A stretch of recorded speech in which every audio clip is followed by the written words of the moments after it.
নারায়ণগঞ্জে গেল ২৪ ঘন্টায় হামলার শিকার হয়েছে পুলিশ ও র্যাব সদস্যরা। উদ্ধার হয়েছে অজ্ঞাত যুবকের ভাসমান মরদেহ। গেল ২৪ ঘন্টায় টানা সহিংসতা আর রহস্যময় ঘটনায় অস্থির হয়ে উঠেছে নারায়ণগঞ্জ। মঙ্গলবার ভোরে নারায়ণগঞ্জের রূপগঞ্জে অভিযান চালিয়ে শামীম মিয়া নামের এক যুবদল নেতাকে গ্রেপ্তার করে পুলিশ। হত্যা, মাদক ও অস্ত্র মামলা সহ একাধিক মামলার পলাতক আসামি ছিলেন শামীম। তার গ্রেপ্তারের খবর ছড়িয়ে পড়তেই পাল্টে যায় পরিস্থিতি। গ্রেপ্তার করে থানায় নেওয়ার সময় পুলিশ ভ্যানে হামলা চালায় শামীমের সমর্থকরা।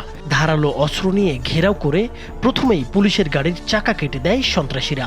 এরপর ছিনিয়ে নেয় পুলিশের ওয়াকিটকি ও মোবাইল।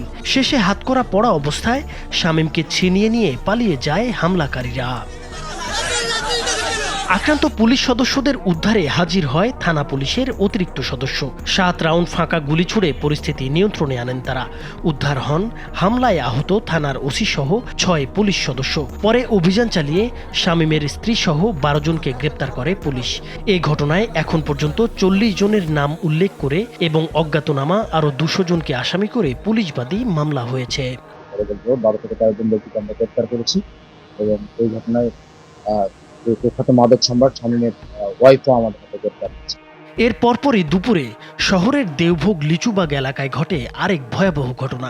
র্যাব ১১ সাদা পোশাকের গোয়েন্দা দল মাদকের আস্তানা সম্পর্কে তথ্য সংগ্রহ করতে যায় এই এলাকায়। স্পটে পৌঁছানো মাত্রই মাদক ব্যবসায়ী সন্ত্রাসীরা রামদা হাতে অতর্কিত হামলা চালায় র্যাব সদস্যদের ওপর।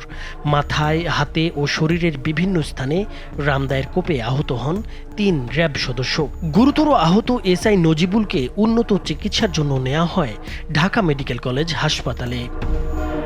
হামলার জবাবে দ্রুত সাঁড়াশি অভিযানে নামে র্যাব।